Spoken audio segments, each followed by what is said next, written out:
Buongiorno e ben ritrovati con il TG Flash di New Sicilia, di seguiti i titoli più importanti della mattina. Confermata la misura degli arresti domiciliari per Totò Cuffaro, ex presidente della regione siciliana.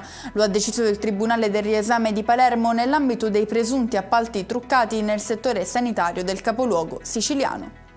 Incidente mortale alle prime luci dell'alba sulla provinciale 60 nei pressi dell'ospedale di Ragusa. A perdere la vita Flavio Di Martino di 19 anni, ferito e portato in ospedale invece il conducente dell'altra auto coinvolta nell'incidente.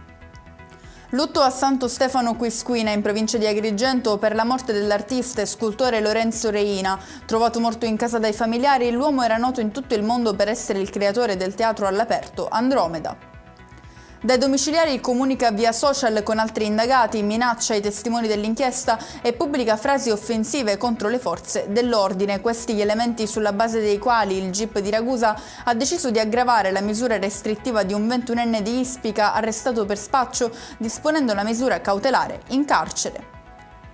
Momenti di paura la notte scorsa sull'autostrada A18 Catania-Siracusa, dove 3 malviventi con il volto coperto e armati di coltello hanno fatto irruzione nell'area di servizio San Demetrio Ovest. I banditi avrebbero minacciato il personale, riuscendo poi a dileguarsi col bottino. E con questo è tutto, prossimo appuntamento stasera alle 19:30. Grazie per averci seguito, buon proseguimento di giornata.